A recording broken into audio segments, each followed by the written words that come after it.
Meus irmãos e minhas irmãs, a paz do Senhor Jesus. Graças a Deus por mais esta oportunidade que o Senhor me concede de estar aqui com você, para nós juntos aprender e meditarmos sobre mais uma lição da Escola Bíblica. Desta feita nós vamos estudar a 11ª lição, que tem por título Cultivando a Convicção Cristã. Este é o tema da lição de hoje, a qual nós vamos estudar ela. O texto-áureo diz o seguinte: porque a nossa exortação não foi com engano, nem com imundícia, nem com fraudulência. 1 Tessalonicenses, capítulo de número 2 e o versículo de número 3. A verdade prática da lição diz o seguinte: o cultivo da convicção cristã é imperioso para a prática e a defesa da fé em tempo de adversidades. A palavra aqui, imperioso, significa que manda ou domina com autoridade sem admitir concessões. É o que significa a palavra imperioso. A leitura bíblica em classe está baseada em 1 Tessalonicenses, capítulo de número 2, versículo do 1 ao versículo de número 12. É a leitura bíblica. A introdução da lição, o comentarista diz o seguinte: diante das incertezas atuais e dos ataques a doutrinas bíblicas, é indispensável o crente cultivar uma profunda convicção cristã. E ele vai abordar aqui o que nós iremos estudar, o que vai ser abordado na lição de hoje. Ele diz aqui: nesta lição estudaremos os aspectos espiritual, moral e social que formam a convicção de nossa fé cristã. É o que vai ser abordado na lição de hoje.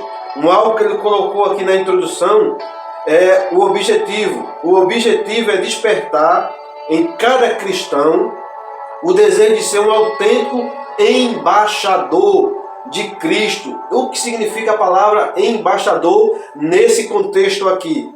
Pessoa encarregada de dar uma mensagem amistosa ou uma mensagem hostil. É o que significa nesse contexto aqui a palavra embaixador. Primeiro tópico da lição: convicção espiritual. Primeiro item do primeiro tópico diz o seguinte: poder do Espírito. Por orientação divina, o Evangelho foi proclamado na Europa. Paulo teve uma visão em que um homem lhe dizia: passa a Macedônia e ajuda-nos. Esse é o texto de Atos dos Apóstolos, capítulo 16, versículo 9.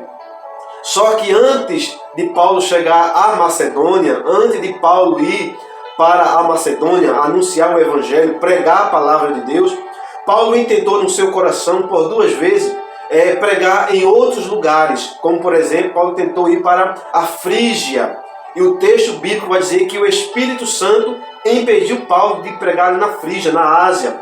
Depois Paulo intenta, junto com Silas, lógico, ir para a Bitínia. E também o Espírito Santo impediu Paulo de ir para esses 2 lugares. Por quê? Tinha uma obra específica, tinha algo específico para Paulo fazer na Macedônia. Tanto é que quando Paulo foi dormir e à noite ele teve esta visão. Porque isso aqui não é uma regra. O fato de Paulo querer ir para a Ásia e depois ir para a Bitínia, e no caso a Frígia, não significa que aquelas pessoas não necessitavam de ouvir o Evangelho. Mas naquele momento a obra específica era na Macedônia. Tanto é que Paulo teve de noite esta visão.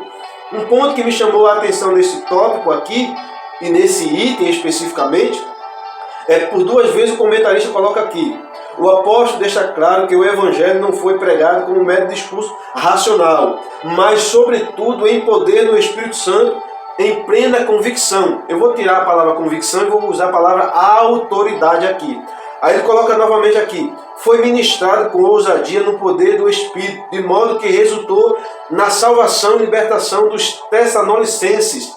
Esta obra que Paulo fez na cidade da Macedônia e depois na cidade de Tessalônica, foi algo que ficou marcado.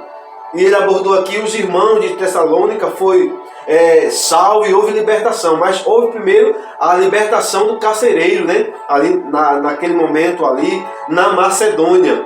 E algumas pessoas perguntam, quem foi aquele homem que dizia a Paulo, passa a Macedônia e ajuda-nos? Quando a gente vai ver o contexto e o texto, a gente vai entender, compreender pela passagem bíblica que esse era o carcereiro.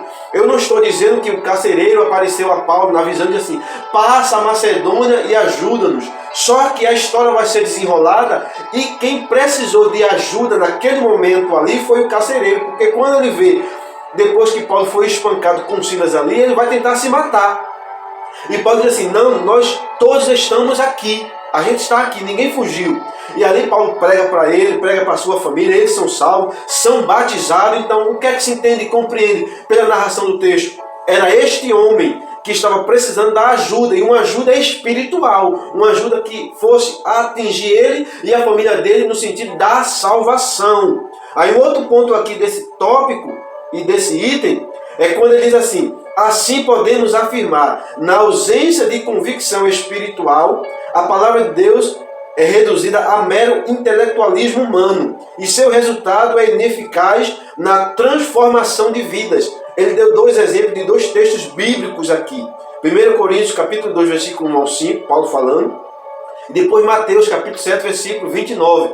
Jesus Cristo ali, no capítulo 7 e o versículo 29 de Mateus, a multidão chega à conclusão seguinte, vendo o discurso de Jesus, vendo a maneira com que Jesus Cristo ensinava, falava, pregava, fazia as coisas, o povo chegou à conclusão que ele prega diferentemente dos escribas e fariseus, porque ele prega com autoridade. Então, quando a pregação vem carregada de autoridade, de unção, de poder do Espírito Santo, o povo vai notar a diferença. O povo vai ver o diferencial. É por isso que Jesus Cristo arrastava a multidão. Eu costumo dizer que Jesus Cristo é outro patamar. Fica muito difícil trazer uma comparação de nós para com Jesus Cristo, mas o texto bíblico vai dizer que o povo achava isso porque via autoridade na fala, no discurso, no ensinamento de Jesus Cristo.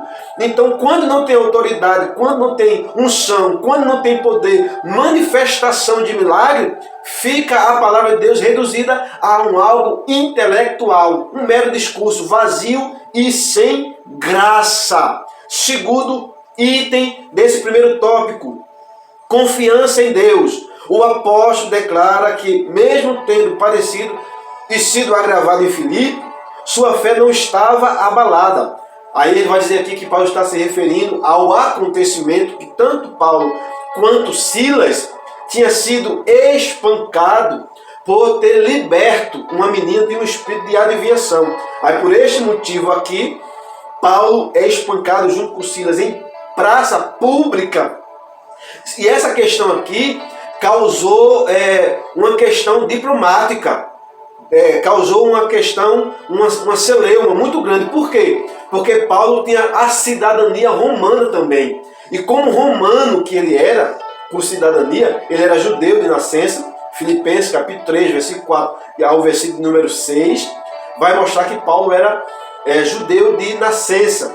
E adquiriu a cidadania romana. Os seus pais tinham muita posse e adquiriu esta posse de ele ser um cidadão romano. E por Paulo ser cidadão romano, não poderia ocorrer o que ocorreu com ele ali em Atos dos Apóstolos, ele ser espancado em praça pública, não podia.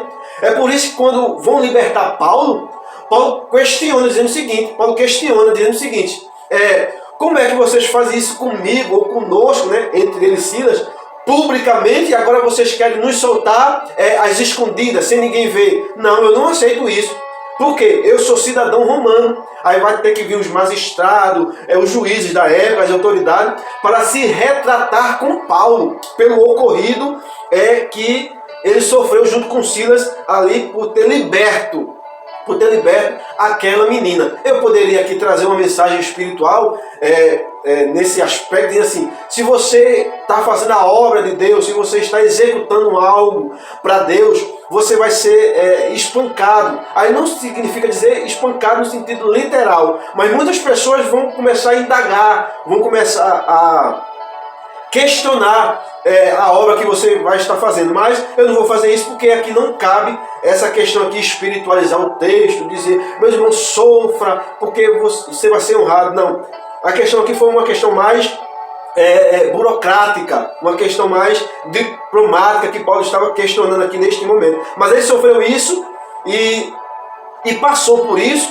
sem fazer com que isso atingisse a sua conduta e fizesse com que ele esfriasse na fé. Um outro ponto aqui desse item é quando o comentarista diz assim: nessa perspectiva somos encorajados a não desfalecer na pregação do Evangelho, mas confiados em Deus, jamais recuar, mesmo diante das ameaças de prisão ou de morte. Ele está se baseando o que ocorreu com Paulo, ele está trazendo para os dias atuais, dizendo o seguinte: veja o que ocorreu com Paulo, veja o que ocorreu com Silas. Mesmo assim, mesmo diante do que eles sofreram, mesmo diante das ameaças, e chegou ali a ser executado, no sentido de ser espancado, eles não pararam, eles não recuaram, foram avante. Aí eu quero fazer uma pergunta aqui, algo que uma certa vez, e recentemente, foi abordado em uma sala de escola bíblica, a qual eu estava participando. Nós não devemos recuar, mesmo diante das ameaças, mesmo diante do governo atual, a gente tem que continuar, prosseguir.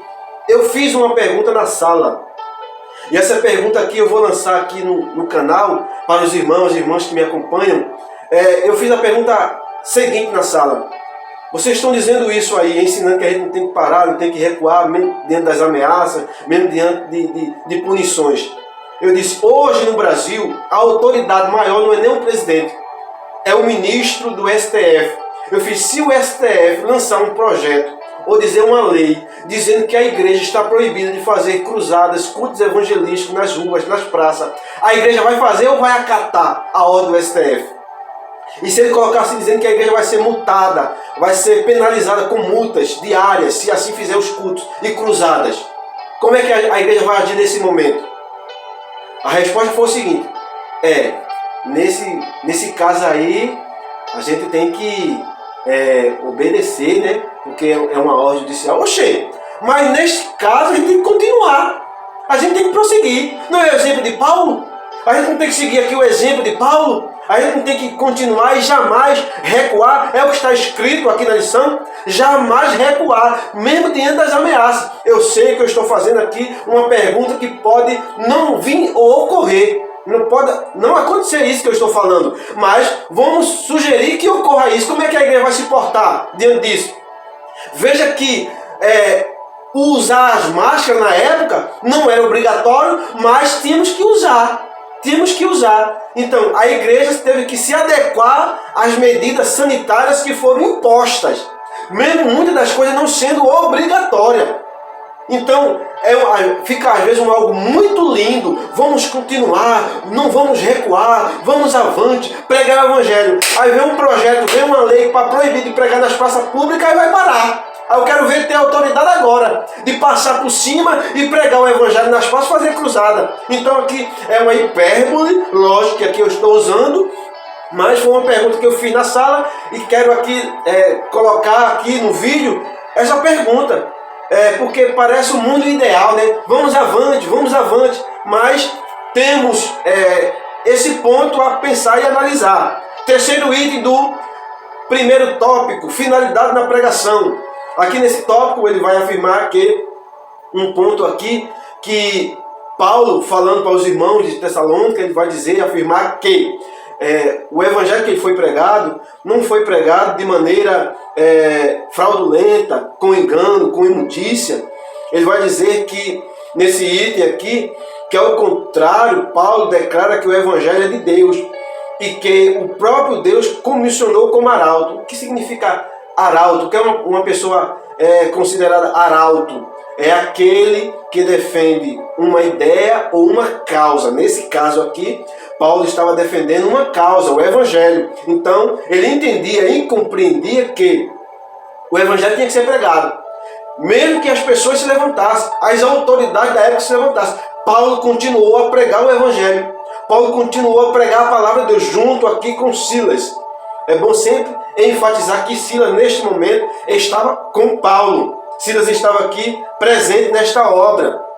Só que o comentarista aqui vai abordar Paulo, trazer Paulo à tona, colocar Paulo como o centro das atenções e colocar Silas como um pano de fundo, não trazer Silas como um mensageiro também da palavra de Deus.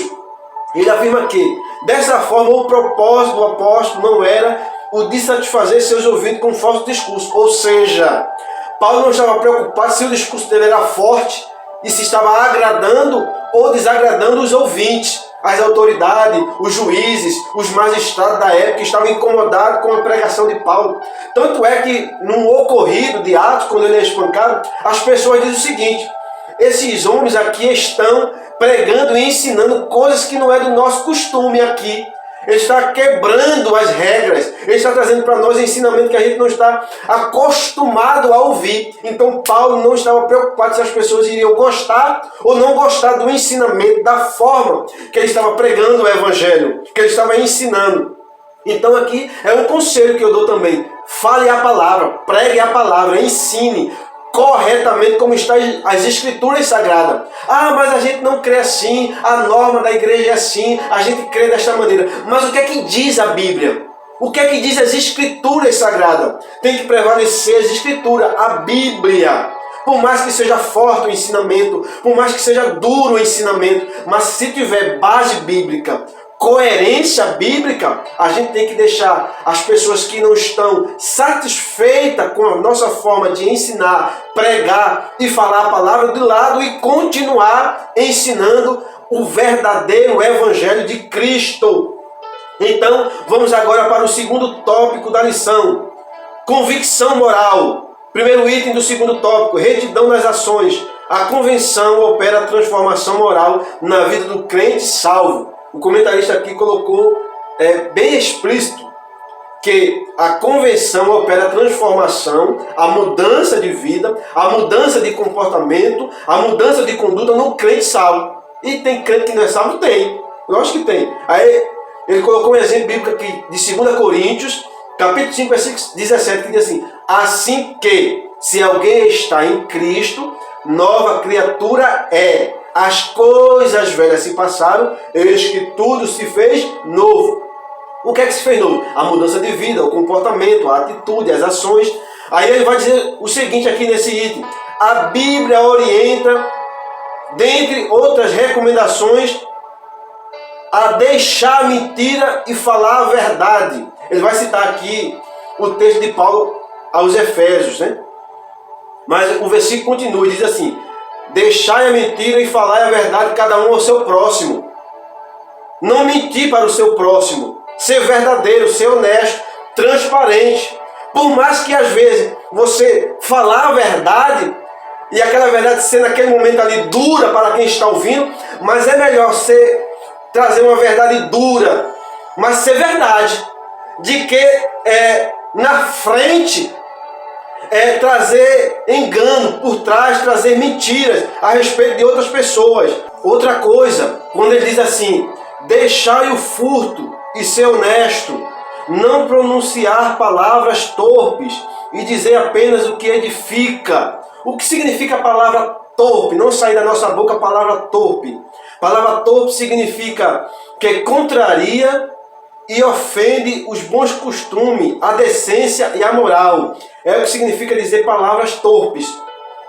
Não sair da nossa boca esse tipo de palavras, esse tipo de coisas, que a gente venha ter um comportamento diferente agora. Por quê? Porque nós estamos em Cristo, nós estamos em Jesus Cristo. É o que diz a Bíblia Sagrada. Veja que ele está escrevendo isso para uma igreja de salvos. Então ele está orientando, dizendo para os irmãos ali da igreja de Éfeso mudar o seu comportamento. É uma mensagem antiga de Éfeso, mas é uma mensagem que a gente vê nos dias atuais. Pessoas que continuam mentindo, levantando falso testemunho do irmão, dizendo coisas que não procedem, que não é verdadeira, dizendo coisas que não existem, para tentar destruir a imagem do irmão ou da irmã para outra pessoa. Pare com isso, meu irmão, pare com isso, minha irmã. A Bíblia diz que quem está em Cristo tem que mudar a sua conduta, o seu comportamento. Se você fazia isso quando era crente, mentia, levantava falso testemunho, dizia algo das pessoas que não era verdade, hoje como crente você tem que parar, tem que deixar, tem que abandonar essa prática. Não só essa, mas como a do furto aqui. Eu já expliquei em uma lição que furto é diferente de roubar. O roubo vem mediante uma ação violenta, uma arma colocada na sua cabeça, um assalto mediante a violência. Isso é um roubo. O furto é o seguinte: você chega na casa de uma pessoa, pega a caneta dela sem ela ver, furtou.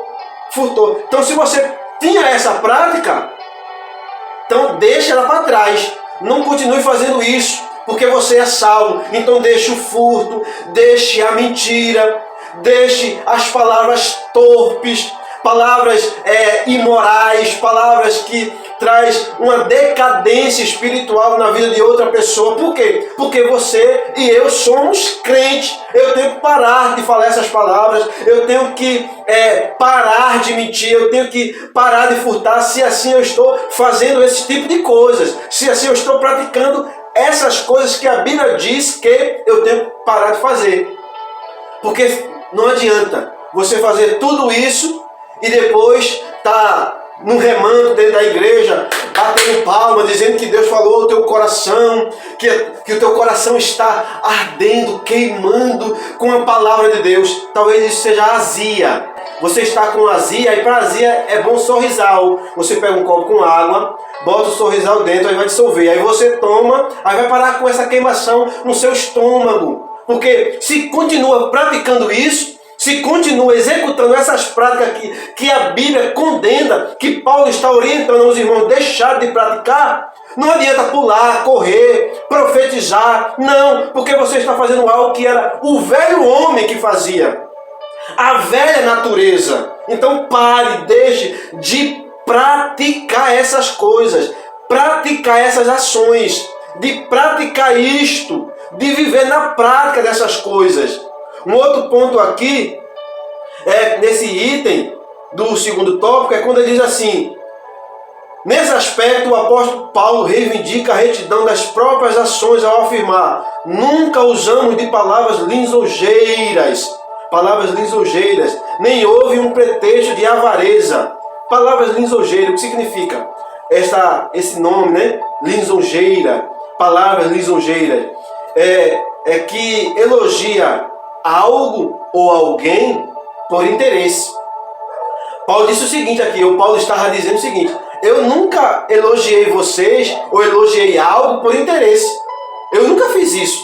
Paulo está dizendo aqui, nem ele nem Silas, porque a expressão do versículo é o seguinte: nunca usamos. Então Silas está próximo de Paulo. Por que eu estou falando isso? Porque o comentarista está só abordando Paulo, só dizendo sobre Paulo, só falando sobre Paulo.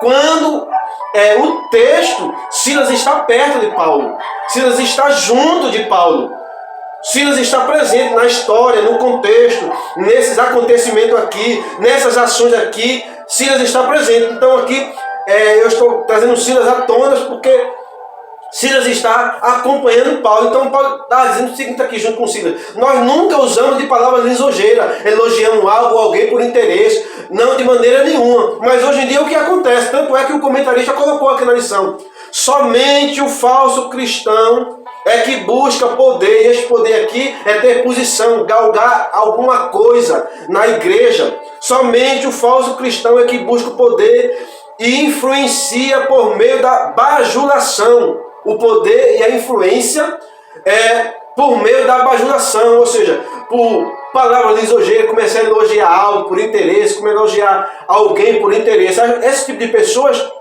acaba conseguindo cargos, posições, ser uma pessoa influente dentro das denominações religiosas, mas consegue por isso aqui, por usar palavras lisonjeiras, elogiar por interesse, fazer as coisas por interesse. Então, isto estava ocorrendo, não na vida de Paulo e na vida de Silas, mas ocorria nas igrejas da época e ocorre na época de hoje também. As pessoas querem poder, posição e fazem de tudo para adquirir isso, para adquirir status, posições que façam que ele fique em destaque.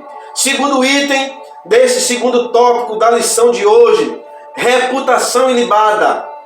É o segundo item. E a gente vai abordar aqui e comece a apertar o cinto aí, porque o negócio vai ficar estreito e apertado hoje, neste ponto aqui. Mas eu costumo dizer o seguinte: eu vou dar a minha opinião, eu vou dar o meu parecer, o meu ponto de vista. Você pode discordar, ter uma opinião diferente, ter um pensamento diferente, mas eu vou continuar dando a minha opinião. É uma opinião forte, é uma opinião que é polêmica, mas é a minha opinião. Eu vou continuar dando. Enquanto este canal estiver nas redes sociais, não for cancelado, não for banido, eu vou continuar falando. Eu vou continuar dizendo as coisas, opinando do meu jeito, da minha forma, por mais dura e polêmica que seja, mas eu vou abordar como está escrito na Bíblia Sagrada. Reputação ilibada. Considera-se portadora de reputação ilibada a pessoa de reconhecida idoneidade moral. Aí ele colocou um exemplo aqui, Atos dos Apóstolos, capítulo 6 e o versículo 3. Foi o comentarista que colocou o exemplo bíblico na lição. Então, o que significa uma pessoa de reputação ilibada? Significa uma pessoa pura, sem mancha, que não se deixa corromper. E o que significa uma pessoa de idoneidade? Uma pessoa honesta, correta. Exemplo bíblico que ele colocou, Atos dos Apóstolos, capítulo 6, versículo 3. Quem lê a Bíblia e conhece o texto, vai saber que esse texto não está se referindo a uma comunidade cristã, e sim a um grupo específico. E qual era este grupo? Os apóstolos estavam se reunindo com os outros discípulos, ou seja, com a igreja daquela época aqui, para escolher diáconos, para exercer uma função que estava precisando naquele momento. Porque as pessoas começaram a questionar, dizendo assim, que algumas viúvas estavam padecendo necessidade, algumas viúvas estavam padecendo privações, e foram questionar os apóstolos. Aí eles disseram o seguinte: a gente não pode parar de pregar a palavra, então vamos escolher, ou seja, melhor dizendo, eles mandaram os discípulos que eles estavam discipulando e a igreja local escolher diáconos, homens para exercer esta função específica de ajudar ali as viúvas que estavam passando necessidade. Aí vamos para a primeira recomendação para ser diácono em Atos dos Apóstolos. Hoje em dia é outra coisa, né? Mas na Bíblia, qual era a primeira reputação? Qual era o primeiro item para ser diácono? Está lá escrito: escolha. Os apóstolos mandou escolher. Escolha entre vós homens de boa reputação. Primeira coisa, que tenham um bom testemunho, que seja um exemplo na sociedade, na rua onde vive, no meio da família. Homem de boa reputação. Depois, cheio do Espírito Santo. Depois, de sabedoria. 3 coisas que precisa na época para ser diácono: ter uma boa reputação, ser cheio do Espírito Santo e de sabedoria. Agora, hoje em dia, estão colocando cheio do Espírito Santo ou o batismo em línguas, o falar em línguas, na frente de boa reputação.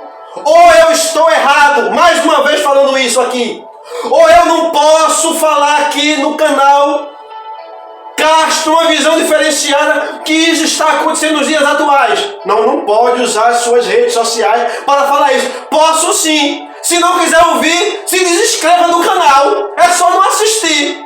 Mas hoje em dia estão colocando o falar em línguas na frente de ter uma boa reputação.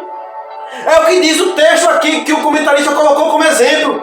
Boa reputação. E outra coisa, ser cheio do Espírito Santo não é falar em línguas, não. Não é. O texto grego, pode pesquisar, qualquer teólogo aí, aparece teólogo, bacharel, os teólogos da época, o texto grego não está falando em falar em línguas, porque o Novo Testamento é grego. O texto grego, vou repetir, não está se referindo a falar em línguas.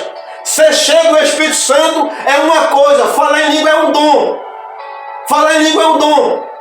Porque o texto diz assim, duas palavras gregas.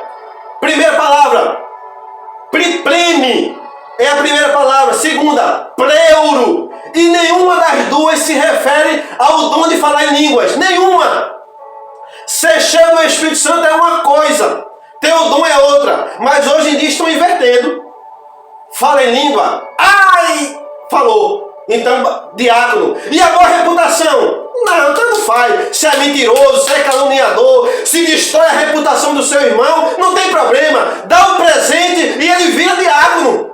Isso ocorre de montão dentro das igrejas unidas atuais.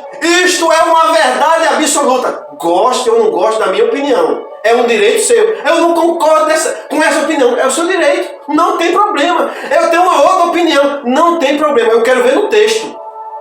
Eu quero ver o texto grego. Dizer que cheio do Espírito Santo é falar em línguas. Não é. Então aqui, eu expliquei para não dizer que aqui era a questão de uma comunidade como um todo. Não, aqui era um grupo específico. Tinha que ter essas características para ser diácono. Tinha que ter essas características. Mas hoje em dia, a Bíblia não está valendo, né? Para esse requisito aqui, a Bíblia não está valendo. Se a Bíblia valesse aqui, muitos não passariam. Muitos não passariam. Não estou citando nome, viu? Não estou citando nome de ninguém. Se tem algum nome aqui, de alguém aqui, não citei nenhum. Só estou dizendo que isso acontece. E eu quero que se levante um para dizer que não está acontecendo. Que aí eu vou citar o nome da próxima vez. Se vir me aperrear, dizer alguma coisa assim, mas irmão, não pode falar isso no seu canal do YouTube. Não é permitido. É permitido sim. O canal é meu. O CPF é meu. O CNPJ é meu. Eu estou aqui dando a minha opinião. Se vir com oitinho, dizendo que não pode, na próxima vez eu dou o nome. Dou o nome e arco com as consequências. Nem se preocupe, eu arco com as consequências. Vamos embora. Aí ele diz o seguinte, nesse item ainda. Aos Coríntios escreveu que o crente deve gloriar-se no Senhor e não em si próprio. Paulo fala isso em Coríntios porque Paulo, a princípio, Paulo tinha uma inclinação à soberba. O apóstolo Paulo, sim, tinha uma inclinação à soberba. No início. 2 Coríntios capítulo 12, quando ele diz que eu conheço um homem que foi arrebatado até o terceiro céu, ele está falando dele próprio ali, né, Paulo? E ele disse que o espinho na carne foi colocado nele, ele mesmo disse, para que eu não me gloriasse, ficasse soberbo das muitas coisas que eu ouvi e fiquei sabendo quando fui arrebatado até o terceiro céu. Aí Deus, para não deixar Paulo ficar soberbo e não se ensoberbecer pelo conhecimento que ele estava tendo, colocou um espinho na carne dele. É o que diz o texto bíblico, é só ler. Paulo mesmo afirma, foi-me colocado um espinho na carne para que... Qual foi o motivo? Aí Paulo diz, para que eu não me gloriasse, não ficasse soberbo, não me exaltasse. Aí foi por isso. Aí chega aqui, Paulo está dizendo agora que a gente tem que se gloriar no Senhor e não em si próprio, nos próprios conhecimentos, na sabedoria humana. Não, tem que ser no Senhor. Aí vamos aqui para o terceiro item desse segundo tópico. Vida irrepreensível. O adjetivo irrepreensível denota uma conduta que não pode ser censurada.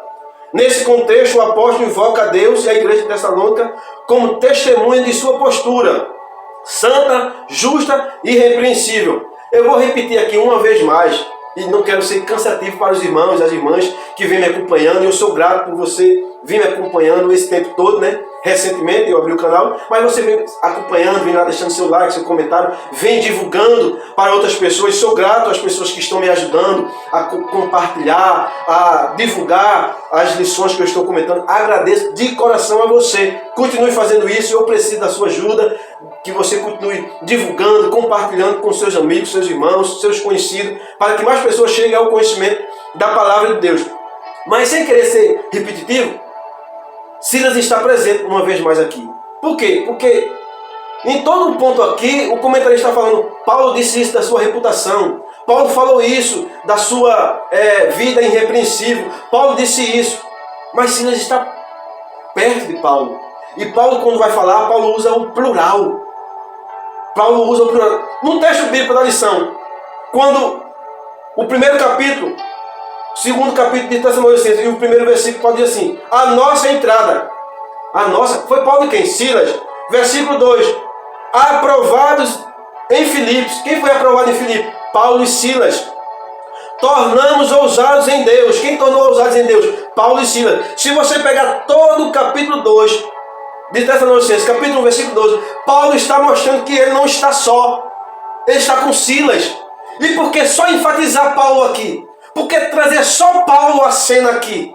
Por que só mostrar Paulo quando Silas está presente e Silas tem o mesmo comportamento de Paulo, de uma pessoa irrepreensível, ilibada, de autoridade, de ousadia? Por que só trazer Paulo à tona? É por isso que eu estou dizendo, Silas está perto, Silas está próximo, Silas também está presente. Entendeu? Talvez esse comentarista escutou muito o hino de Alisson e Neide, né?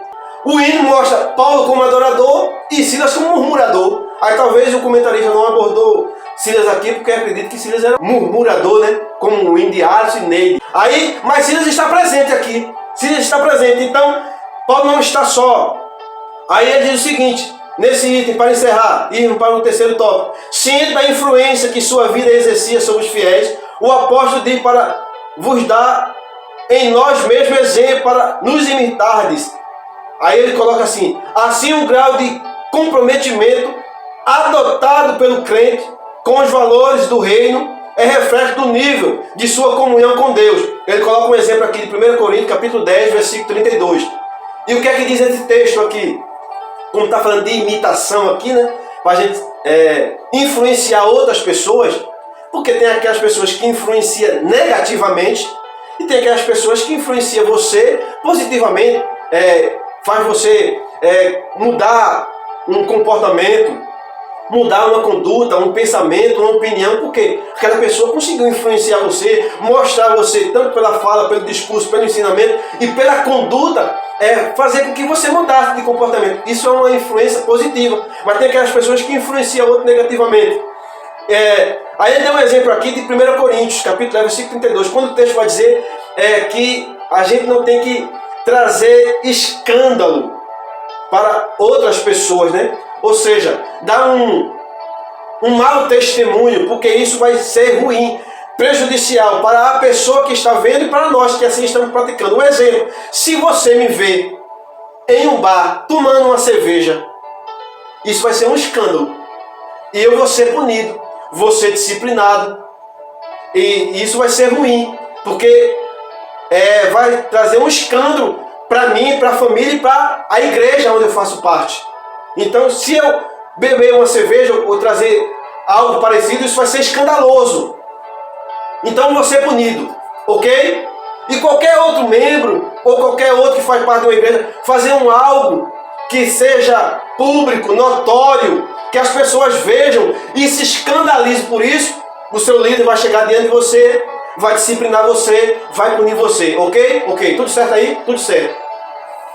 E se um pastor fazer um leilão em cima do púlpito, vai acontecer o que com esse pastor? Me diga, vem cá, me diga, vai acontecer o que com esse pastor?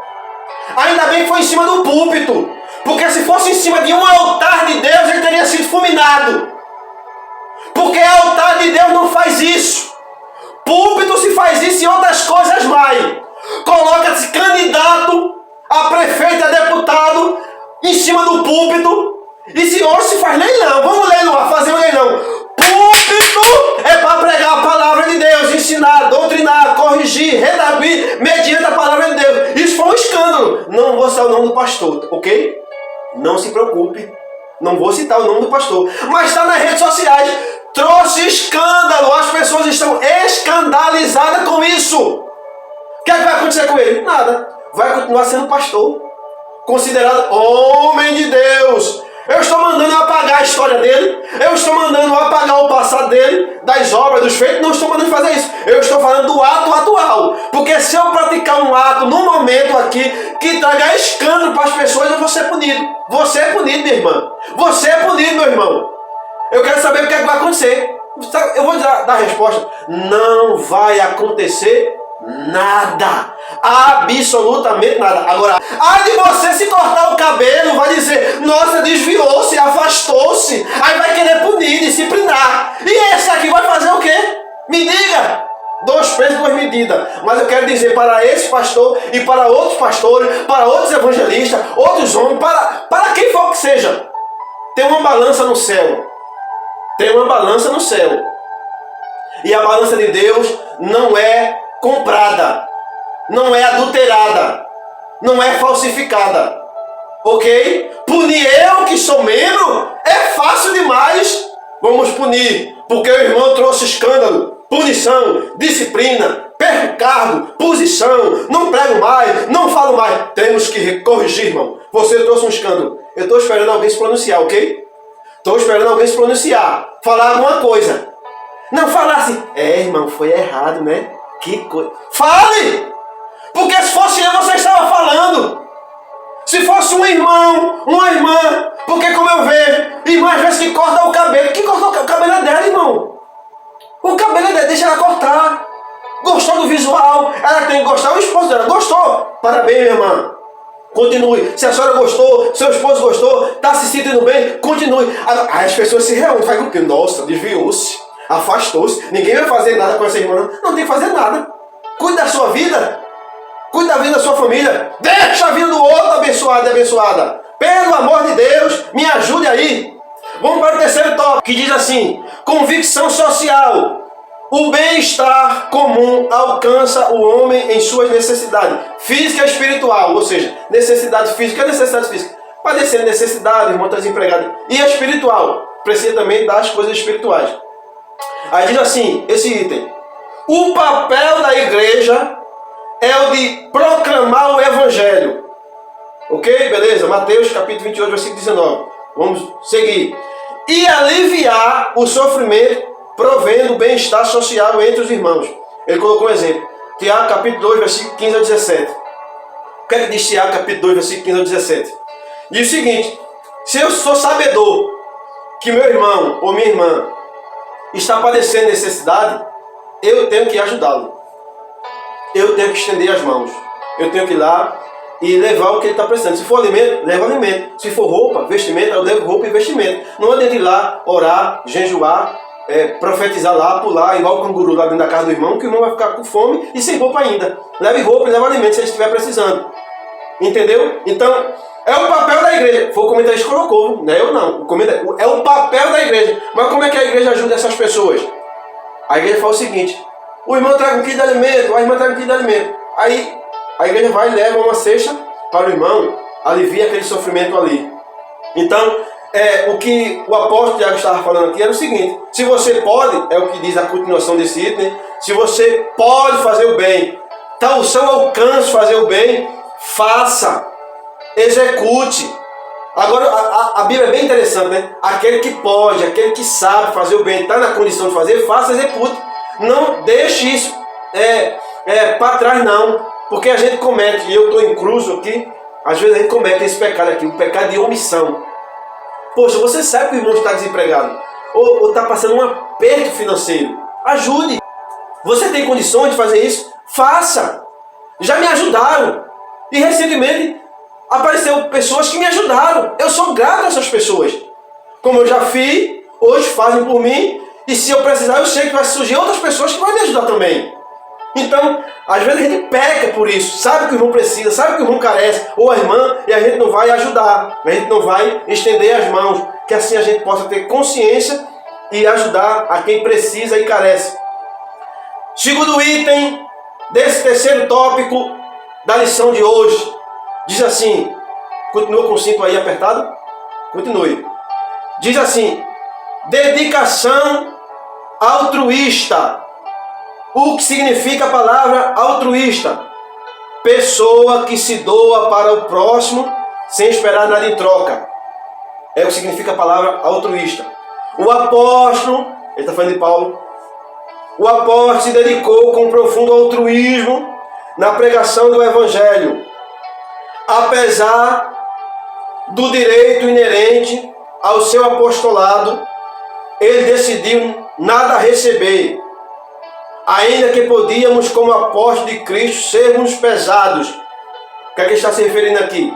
Que Paulo decidiu pregar a palavra e se dedicou de maneira árdua e se desgastando, sem receber nada em troca. Ele diz assim, com o direito que ele tinha de ser apóstolo, de receber alguma coisa, mas Paulo abriu mão disso, de receber dinheiro, receber um salário.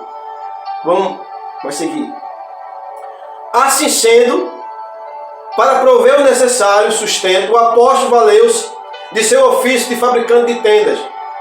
Acerca disso, recordava os irmãos de seu trabalho e fadiga, pois sermos pesados a nenhum de vós, para não sermos pesados a nenhum de vós, para não se tornar um fardo para a igreja, ele se desgastou numa atividade laboral extenuante. Aí vamos para o ponto aqui. Aqui é importante ressaltar, é o que está na lição, aqui é importante ressaltar que a Bíblia não condena a provisão financeira para o obreiro, ou para os obreiros. Como ele colocou aqui. Depois da fala de Paulo, para os irmãos de Tessalônica, né? Dizendo o seguinte, nós como apóstolos temos esse direito de ter uma provisão, um sustento para a nossa vida diária. Escute a palavra, provisão, ok? Para a vida diária, cotidiana, provisão. Aí, mediante isso, o comentarista fechou esse item da seguinte forma. Aqui é importante ressaltar que a Bíblia não condena a provisão financeira para os obreiros. Ele vai dar um texto bíblico, outro texto. Pois o próprio apóstolo escreveu que aos que anunciam o Evangelho, que vivam do Evangelho. Primeiro ponto. Os que anunciam o Evangelho. Especificou um grupo aqui.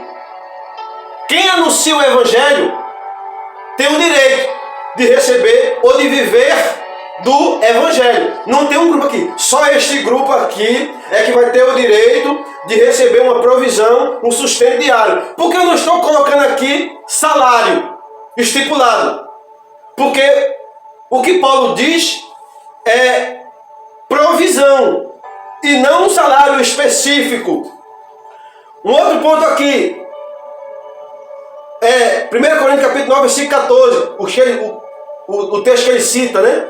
Eu vou ler aqui para não confundir. 1 Coríntios capítulo 9, versículo 14.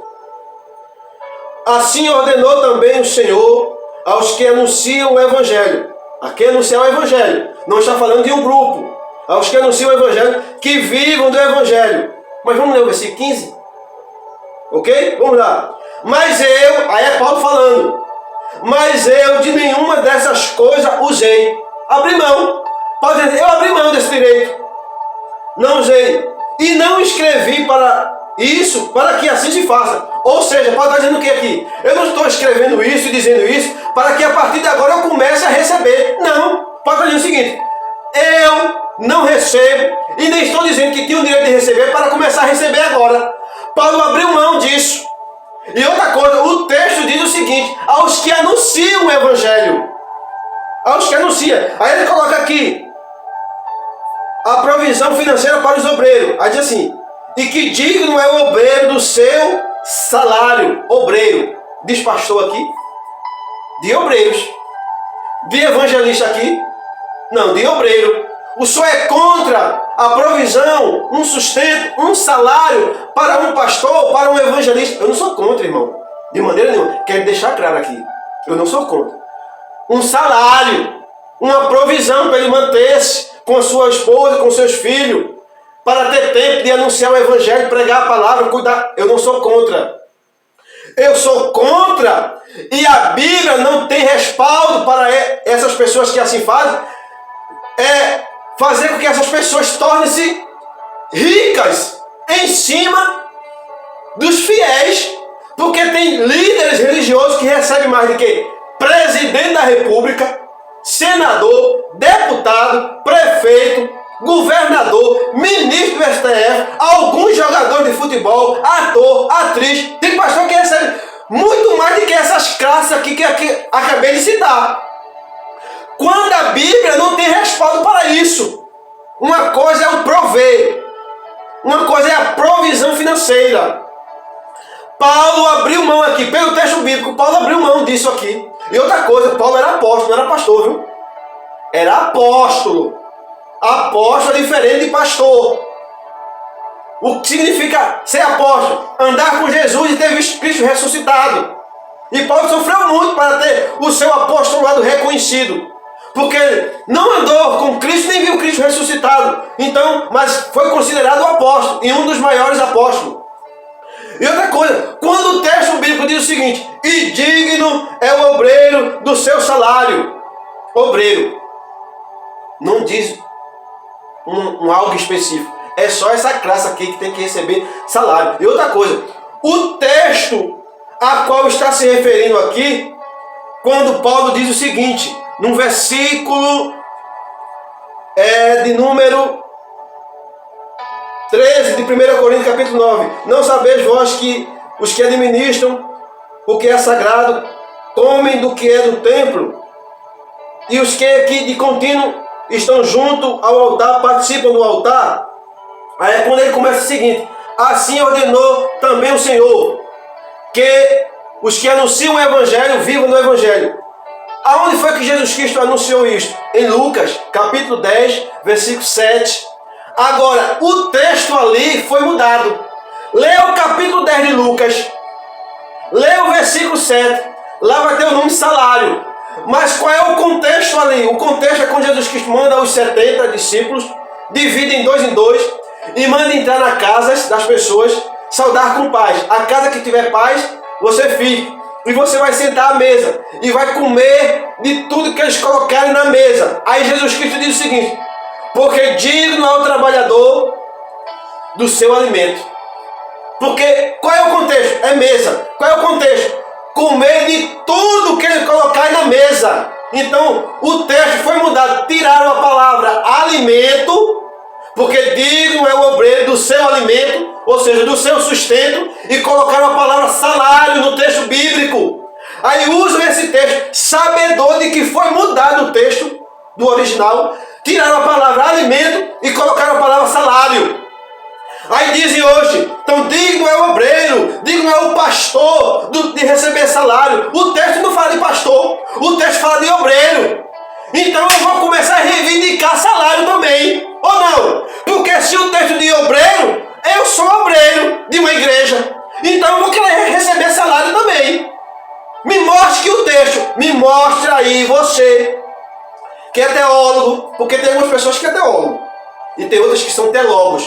Então, você que ensina, que dá aula de teologia, por favor, me chame, coloque aí no comentário, você coloque no comentário aí, que está dizendo que eu estou sendo herético, que isso não condiz com a Bíblia Sagrada. Coloque no comentário, entra aí e coloca assim: o texto diz pastor. Diga, me mostre que o texto de 1 Timóteo, que ele se refere aqui, está se referindo, digno é o obreiro do seu salário. Diga que aquele texto ali é um pastor. Diga que aquele texto ali é um evangelista. Diga que Paulo era um pastor, Paulo era um missionário. Paulo não tinha uma conta específica de igreja, e ele era apóstolo. Quem é apóstolo hoje, biblicamente? Ninguém. Agora, tem presbítero, a Bíblia tem presbítero? Tem, porque a Bíblia fala de presbítero, a Bíblia fala de pastor, a Bíblia fala de evangelista, a Bíblia fala de diácono, a Bíblia fala de auxiliar. Então, hoje em dia, tudo isso existe e é bíblico. Ok, beleza? E como eu falei antes, o senhor é contra um pastor receber um salário? Eu não sou contra. Um sustento, o pastor está tomando conta de uma área, de uma cidade, tem uma casa para morar, está desempregado, paga um salário a ele. É bom isso, é benéfico, ele vai ter mais tempo de se dedicar à igreja, se dedicar à obra, entendeu? Eu não sou contra. O que eu estou dizendo é que eles estão deturpando o texto bíblico, dizendo que esse texto está se referindo a pastores. Não! De maneira nenhuma o texto está falando de obreiros, ou como Paulo falou, aos que anunciam o evangelho. Aos que anunciam, qualquer pessoa começar a anunciar o evangelho aí, a fazer o que Paulo fazia, a fazer missões em outros lugares, em outros países, a igreja tem por obrigação de sustentar esse irmão, de sustentar ele. Agora, ser missionário na Espanha é muito fácil. Vou mandar você para a Espanha. Aí manda para a Espanha. Vou mandar você ser missionário na Inglaterra. Ser missionário em Paris. Paris, na Torre Eiffel. É muito fácil. Vai para a Ucrânia. Vai para a Rússia ser missionário. Vai lá anunciar o Evangelho. Falar de Cristo. Aí quer para esses países. Aí quer que a igreja ainda sustente com um alto salário. O problema é o alto salário, irmão. Pastores recebendo 200 mil, 150 mil, 300 mil, 70 mil, 50 mil reais. Quem está pagando esse salário? É eu e você. Aí eu e você tem que acordar de madrugada, 4 horas da manhã, botar o comer dentro da marmita, colocar dentro da bolsa, enfrentar metrô, ônibus lotado, grito de encarregado, comer a comida fria para sustentar esses homens com alto salário. E se você não ofertar e não dizimar, o devorador vai na sua casa, eles dizem. O devorador vai lá, vai consumir você. Então oferte, dizime, dê o dízimo. Continue ofertando e dizimando, meu irmão. Agora não acredite nisso que eles ensinam. Não acredite. Você paga um preço para trabalhar, soa arduamente para conseguir o alimento para dentro de casa. Paga aluguel, atrasa a conta de luz, atrasa a conta de água. Sofre bastante. Aí esses homens, com esses altos salários exorbitantes, apartamento, fazenda, casa de praia, chácara, com quem? Trabalha de quê? Eles trabalham de quê? Qual é a profissão deles? Me digam, por favor. Nenhuma. Nenhuma. A profissão deles, nenhuma. Porque, agora, apesar de que hoje em dia, não todos, não é verdade? Eu não generalizo, não todos, mas hoje em dia pastor virou profissão. Tem salário exorbitante. Veja que eu estou usando a palavra salário exorbitante. Eu não estou falando do sustento necessário, uma provisão necessária, ok? Quero agradecer a você. O irmão Eduardo estava muito bravo hoje, não. Atente para o que eu estou falando. Se eu gesticulo, se eu bato palma, não está aqui em questionamento a forma de eu falar. O tom, se é alto, se é baixo, é o meu jeito. É assim que eu sou. Atente para o que eu estou falando. Atente para o que eu estou citando da Bíblia Sagrada. Leve em consideração as Escrituras Sagradas. E uma vez mais eu falo como o apóstolo Paulo disse. Examinai tudo e retém o que for de bom. O que eu falei aqui? Discorde 50%. Descarta. Mas ficou 50% que você concordou. E você vai fazer o que com esse 50% que você concordou? Pratique, execute. Amém, meus queridos? Deus abençoe você. Deus abençoe a sua família. E até a próxima lição. Em nome de Jesus.